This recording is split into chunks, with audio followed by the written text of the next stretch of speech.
तुर्की ने किया ऐलान 2023 के बाद दुनिया में कुछ भी पहले जैसा नहीं रहेगा। इस दावे के साथ कई वीडियोस आजकल इंटरनेट पर वायरल हो रहे हैं। ऐसा क्या होने वाला है 2023 में? कहीं ये वर्ल्ड वॉर 3 के आगाज की आहट तो नहीं? क्यों सभी दूसरे गैर इस्लामिक मुल्क तुर्की से डरे हुए हैं? आज के वीडियो में हम आपको बताने वाले हैं इन वायरल वीडियोस की सच्चाई और आखिर तुर्की ऐसा दावा क्यों कर रहा है। तो चलिए देखते हैं कि तुर्की 2023 में क्या। प्रधानमंत्री रजब तैयब अर्दोगन ने कुछ दिन पहले अपनी एक स्पीच में कहा कि 2023 के बाद कुछ भी पहले जैसा नहीं रहेगा। तुर्की अब पहले वाला तुर्की नहीं रहेगा। उनकी स्पीच के बाद पूरी दुनिया के गैर इस्लामिक मुल्क सख्ते में आ गए, उनके माथे पर शिकन आ गई। आखिर क्या खास है 2023 में? क्यों तुर्की की तरफ से लगातार ये दावा किया जा रहा है? क्या आने वाले 4 से 5 साल में तुर्की पूरी तरह बदल जाएगा? सबसे पहले तुर्की से जुड़े कुछ खास पॉइंट आपको जानने जरूरी है। तुर्की के पास तेल के काफी सारे भंडार है, लेकिन इसके बावजूद भी वो अपने देश में तेल का उत्पादन खुद नहीं कर पाता, ना ही उसके बंदरगाहों पर उसका अधिकार है। एक पूर्ण इस्लामिक मुल्क होने के बावजूद भी उधर इस्लामिक कानून नहीं लागू हो पाया है। तुर्की अपने रिसोर्सेज का भी पूरा उपयोग नहीं कर पाता। तुर्की एक इंडिपेंडेंट कंट्री है, फिर उस पर इतनी सारी पाबंदियां किसने लगाई?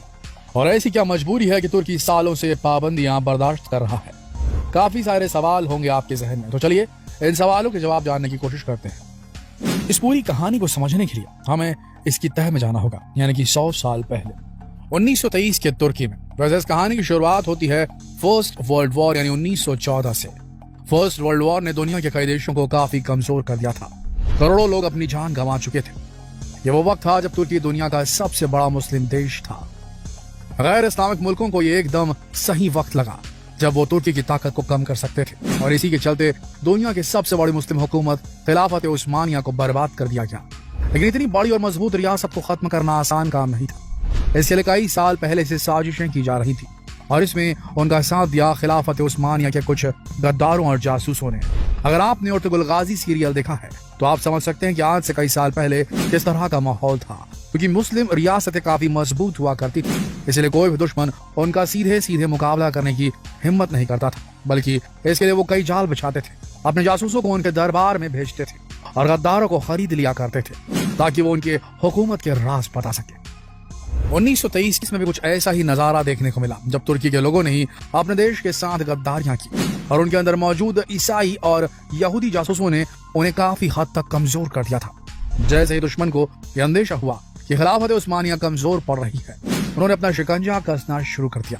उन्होंने कमजोर तुर्की के सामने ये शर्त रख दी कि अगर तुर्की अपनी भलाई चाहता है तो चुपचाप उनकी सभी शर्तें मान ले, वरना अंजाम पूरा होगा। उस वक्त तुर्की इस हाल में नहीं था कि उनका मुकाबला कर सके, और उसके सामने सर झुकाने के अलावा कोई रास्ता नहीं था। और आखिरकार तुर्की पर हमला न करने की एवज में एक समझौता किया गया।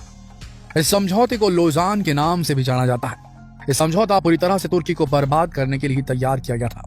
इसमें कई ऐसी शर्तें थी जिनकी वजह से तुर्की का विकास काफी हद तक रुक जाने वाला था, और ये समझौता 1-2 साल के लिए नहीं बल्कि आने वाले 100 सालों के लिए किया गया था। जी हाँ, पूरे 100 साल। इस समझौते के बाद तुर्की के हाथों में बस बेबसी और लाचारी ही आने वाली थी। इस समझौते में कई शर्तें थी, जिनमें से कुछ खास शर्तों के बारे में हम आपको बताने वाले हैं। इस समझौते की सबसे पहली शर्त यह थी कि तुर्की से खिलाफत उस्मानिया की बादशाहत को खत्म कर दिया जाए और तुर्की को सेक्युलर देश बना दिया जाए। इसके साथ ही खिलाफत उस्मानिया में आने वाली सभी कंट्रीज जैसे सऊदी अरब, लेबनान वगैरह को आजाद कर दिया गया और अब तुर्की एक छोटा सा देश बनकर रह गया। इतना ही नहीं, खिलाफत उस्मानिया के आखिरी सुल्तान को उनके पूरे परिवार के साथ देश छोड़ के जाने का आदेश दे दिया गया ताकि ये बगावत न कर सके, क्योंकि उन्हें लोगों का काफी समर्थन था और मुमकिन था कि वो फिर से अपनी सेना तैयार कर लेते। इस खतरे से बचने के लिए जरूरी था कि तुर्की को माली रूप से कमजोर कर दिया जाए। देखिए, तुर्की में तेल के काफी ज्यादा भंडार है और तेल की मदद से तुर्की खुद को पहले जैसा मजबूत मुल्क बना सकता था, जैसे कि बाकी तेल उत्पादक देश हैं जैसे दुबई, कतर वगैरह।